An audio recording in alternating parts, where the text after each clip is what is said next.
You're watching the Movie Dogs. We bark about the movies and nothing but the movies.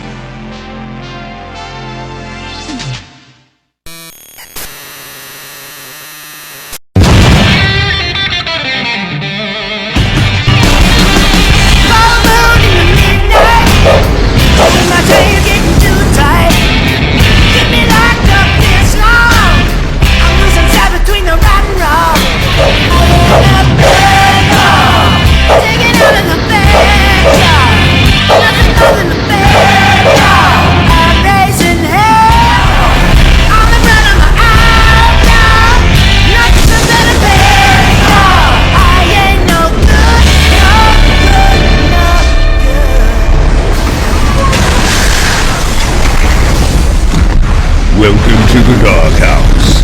We take a bite out of the movies. Subscribe to the Movie Dogs and become part of our film-loving community. Hit that subscribe button and don't forget to click the bell for updates. See you in the next review.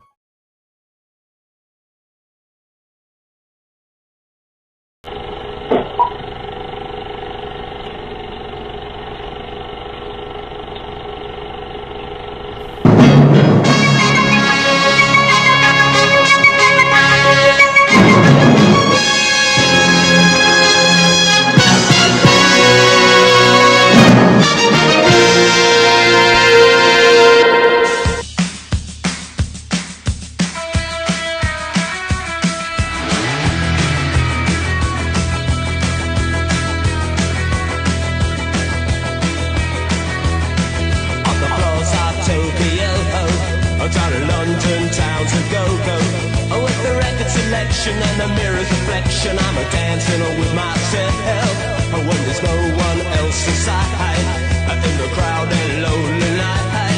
Well, I wait so long for my love vibration, and I'm dancing with myself. We're dancing with myself. We're dancing with myself. When there's nothing to lose and there's nothing to prove, but I'm dancing with myself. Down to London town to go with the record selection and the mirror's reflection, I'm a dancing with myself. When there's no one else inside, in the crowd and lonely night. Well, I wait so long for my love vibration, and I'm dancing with myself. We're dancing with myself. We're dancing with myself.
Your hosts, William Baxter and Joshua Church.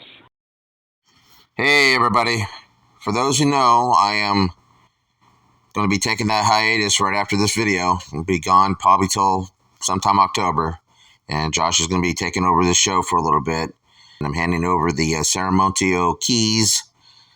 Is that right? It's ceremonial, I'm sorry. But again, I'm excited. Josh is going to do very well, and everybody who jumped on and supported him on Quick Bites and will be supporting him on this show. And I can't thank you all enough, and I cannot thank Josh and appreciate Josh for the contributions he has done on this channel. And I'm very thankful and humbled.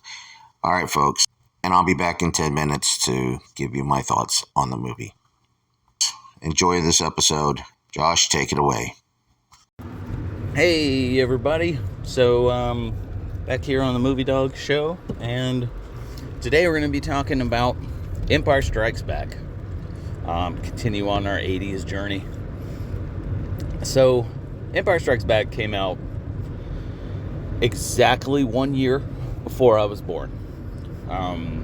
May 21st, 1980, I think it was.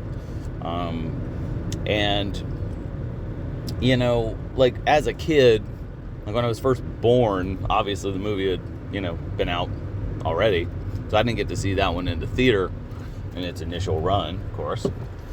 But from a very young age, I do remember catching it once it hit home video. I know that must have happened like sometime around like 84, 83. But I know I was very, very young. My mom was a huge Star Wars fan, and she was the one who introduced me to it. And she was like, "Oh, you gotta watch these Star Wars movies." And I do remember that it must have been around 84-ish, because in 84 they re-released Return of the Jedi into theaters, and I distinctly remember my mom taking me to the movies to go and see that one, because she, was like, "Oh, we get to see it in the movie theater together," and so I do remember that, and I remember seeing that one on the big screen. But as far as Empire goes, I feel like when people talk about the greatness of the original trilogy, a lot of times, when they're talking about that, Empire Strikes Back's actually doing most of the heavy lifting there. Because when I think of the original Star Wars is a visual spectacular, especially back then in the 70s. The story is very simple. It's very, again, hero's journey, Joseph Campbell. It's very much that as far as story. It's very simple. A young farm boy is, you were there first, man. I'm talking to traffic. So, a young farm boy is called to action to go and save a princess with an old wizard and a scoundrel. It's classic literature, it's fantasy, it's all of that. And so whenever you look at the first movie, it's a very simple movie. And George Lucas is a visionary. He is really good at creating worlds. George Lucas is not, I would say, a great director. Now, I know that might get me some shade, but he is not a really highly skilled director. He's really good at creating a world. He's a good director. He's mostly a world builder and an idea man. And when I look at the original Star Wars, it's very well made. It's very, serials. It's very, Flash Gordon-y in that kind of feel, but also very classic in its archetypes. But as far as, all the other stuff, it's fine. Jedi is directed by Richard Marquand, and that one is also pretty good, but not amazing, right? The dialogue isn't amazing. There's a lot of stuff in there that you go, it's cool. But when you talk about Empire is a different animal. It's directed well. It's acted very well. The dialogue is snappier. There's much more going on there as far as in between the characters and their journeys and the lines that are being spoken. And you can tell that, Kirshner and, the actors had worked to kind of make it a little bit more relatable and a little bit more human feeling. And yeah, it comes off on screen. Leia and Han's back and forth is legendary in that movie. Luke's journey and his, questioning and worrying and all of that is really well done. Yoda, all of that. And not only is it, it's a down ending movie and it leaves you hanging and all of that, and it has that great reveal of, Luke's parentage and all that. Sure. But the big thing for that movie really is the characters and the dialogue. Like, it just works better. Empire is, honestly, it's the best film out of all the Star Wars movies. The only one that comes close is maybe Rogue One to me. The rest of them are all good, but all the George Lucas directed ones, are mostly okay. Star Wars and Revenge of the Sith are probably the two that are the closest to being really, really good movies. Although they still have that clunky, George Lucas dialogue. I saw a recording of Anakin killing younglings. Like, it's like some of that you go, God, man, you could really write this and it would be emotionally hard-hitting, and it's kind of not sometimes, and that's a bummer. But Empire is different. Empire totally works. And so whenever I think of that movie, I think of really great dialogue, really great characters, really good build-up to basically put meat on the bone for the trilogy, to make that trilogy really pop. And I think it shows, it makes you feel it. So by the time that Han drops his "I know" line, you feel that. When Chewie's like growling and screaming, and Leia's like in tears, and it's more. I mean, Luke is holding on to the little outcropping on hanging over the abyss in Cloud City, and going, "No, you killed him." Like, it's like that's it. You feel all of that stuff, and I think for that story, it needed a good director to hammer in those emotional beats so that they would land really, really hard.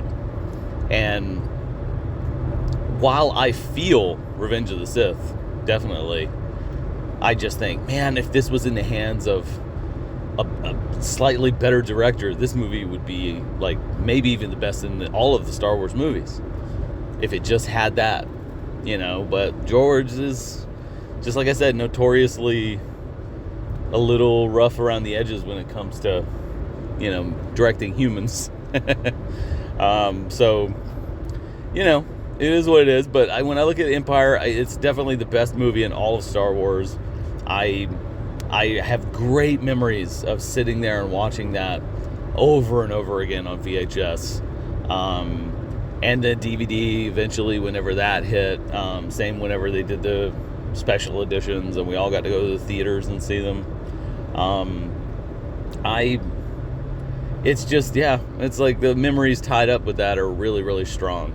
And I still, to this day, if I'm driving in traffic and the asteroid chase music comes over my Spotify or whatever and goes random into my player, I drive a little bit more aggressive, and I'm cutting between people. Like, it's like almost like they're asteroids. It's like there's a strength to the soundtrack, to the memory of that movie and what that does. And to me, like, I feel like it stands out as a very, indelible, like, important memory for the 80s, just a moment. Even though it was the year kicking off the 80s, Empire Strikes Back to me is friggin' quintessential, honestly, when it comes to watching Star Wars. It's the one that you always, if you're showing it to friends or to a girlfriend for the first time or whatever, it's the one that you're like, oh, you're gonna love this one. You know what I mean? Like, if they had any problems with the other movies and they were like, well, I didn't like the dialogue, or I didn't like it feels hokey or whatever, like, Empire just works. It just works. You could just tell that they had spent the time. It's one of those few random options of like, man, okay, so this is what can happen when franchises work. When things actually go as planned. It's pretty awesome. So, jeez, man, why would you stop? Sorry, I'm literally a person just stopped in front of me at a dead stop on a main road to let somebody pull off out of a parking lot. Like, Jesus. Okay, sorry about that. Just almost got in an accident. But yeah, it's just Empire Strikes Back is a great film.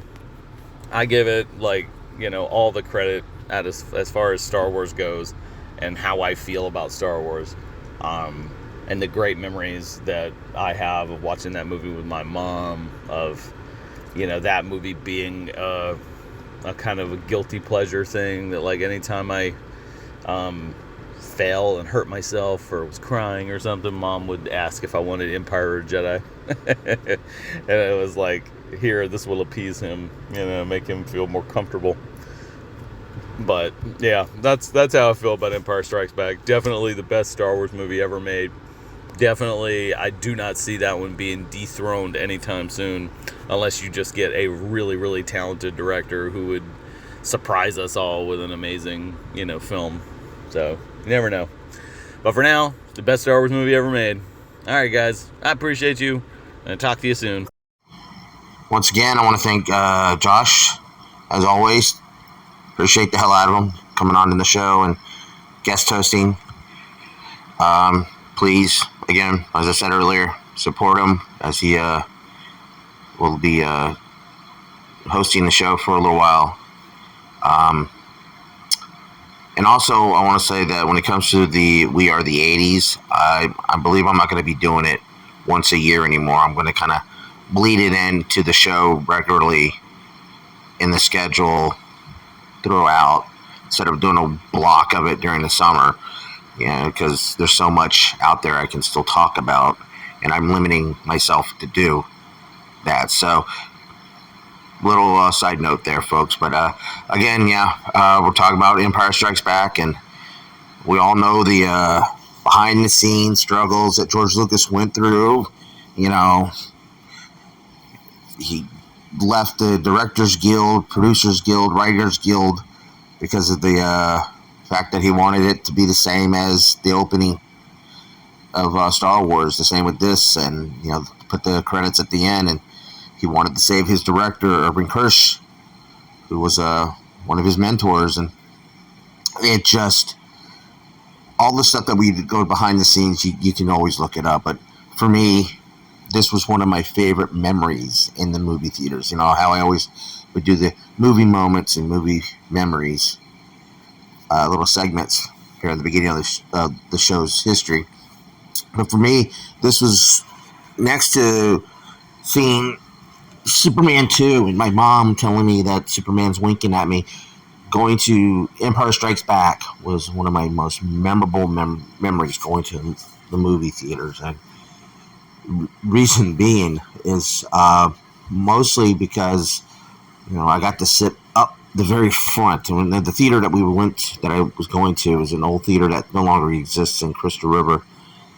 And it was a balcony too. But I can remember it was 1980, and I was born in 76. I was probably like 5, maybe. I was in kindergarten. And I can remember sitting up front. My parents were probably a couple rows behind me, but I was sitting next to a bunch of teenagers, and of course, I remember this one girl who sat next to me, and funny thing is, I remember her name. Her name was Crystal. And she was just there, the guys that were around too were kind of telling me, hey, I want your shoes, or kind of, being not bullied, but, they're teasing me a little bit, playfully. But the one girl was telling them to leave me alone, and she sat there with me, and I watched Empire Strikes Back. And what was so cool, though, is I can also remember the reactions and stuff, the reactions of C-3PO getting shot at, or the reaction of, at the beginning of the movie, it's on a bummer, Luke gets attacked by a Wampa, and he's held captive, and he's trying to struggle. The Empire comes in and finds him, and Vader's looking for Luke, and we're like, why is he looking for Luke? Is he that important because he shot down blew up the Death Star? And then of course, watching Han Solo get frozen, and as a little kid, I'm like, I didn't understand. Is he dead? Was he alive? What's going on here? And, you know, uh, but I can remember the big moment is when Vader revealing his parentage to Luke, and I remember a guy off in the background going, "Get the hell out of here!" Just the way he sounded, just the way I worded it. That guy in the background saying that, and remembering, actually hearing people gasping, and so it was just like kaboom. And plus, it was just like he literally took all the. It was those moments, one of the great movie moments, going along with one of my great movie memories in the theater, and you don't really get that much anymore, unfortunately, because corporate America wants to take that away from you folks. Just letting you know. But again, Empire Strikes Back is to me one of the top 5 greatest sequels of all time. I can't really rank it. I really have to look at other sequels to really properly put it somewhere in place. But it is one of the greatest sequels. One of the great setups. I mean, the movie does end a bum note. Luke's got his hand chopped off. He's getting a robotic limb. Han has been taken off, frozen, and taken off to Jabba the Hutt. Vader's won the day, and they're kind of limping along. And the way the film ends, they're all the Rebel Alliance is in hiding, and they're really no place to go. And they're limping along. They got their asses handed to them. The good got lost, but they live to fight another day. Of course, in the next film that happens. But again, it's moments like this is why I was a fan, because it was some movies became moments etched in our soul, our memory, our conscience, and it became the social gathering of many. It wasn't like we're just Star Wars fans or just science fiction fans. People were movie fans going to see it, to experience this great, this great feeling that you get when you go to a movie theater with a bunch of people. I felt that exact feeling sitting in for Phantom Menace. I sat 7 hours waiting for that movie in line. I was one of the first people to walk through a door to get a ticket. And many that can, many of them are not here no more. Like Josh said, his mom was a big Star Wars fan. So was mine. My mother was a huge science fiction fan. She was fans of all that. She was one of the original nerd girls, or fangirls, or whatever you want to call them. And she was a fan of horror. She was a fan of science fiction. She was a fan of comic books. And she was the reason why I like all this stuff. And she was a fan of film and television. And, she made me, feel important going to get with my mom, who I lost. Josh lost his mom at a young age. I lost mine when I was around 18. But we all had, and that's one of the things that kind of bond Josh and I together. Josh has said before, he and I's got different opinions on life.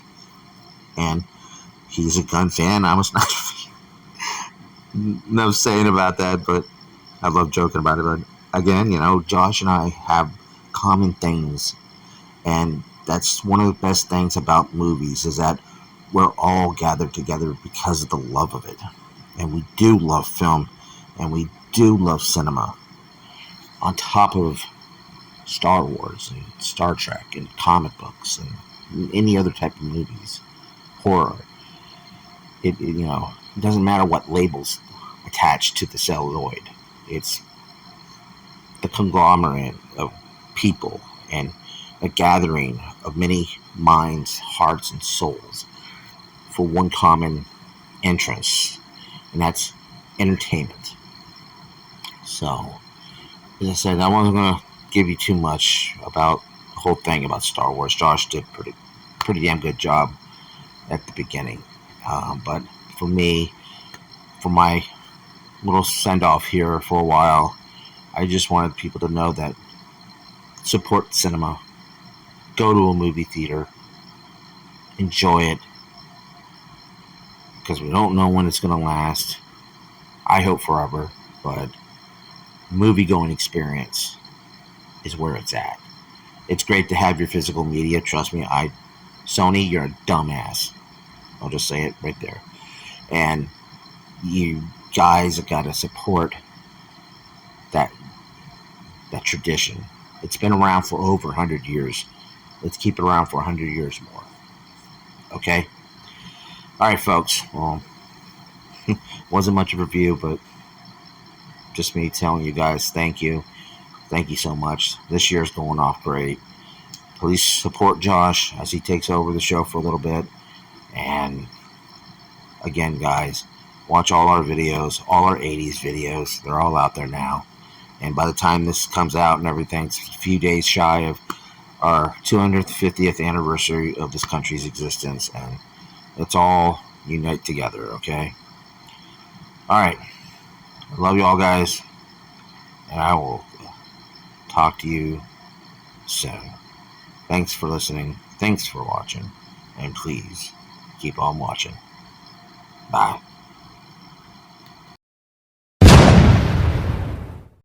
Hey, like and subscribe. Be sure to check out more of the content on the Movie Dawgs channel. All the reviews and cool remarks and cool guests like me, Josh Church, the owner of River Monster Comics. We are in Denellen, Florida, so if you're ever in the area, come by and check out the shop. Get some cool nerd stuff, comics, pops, toys, whatever. And swing by and just have some cool conversations about movies and all things pop culture. We appreciate you. See you soon.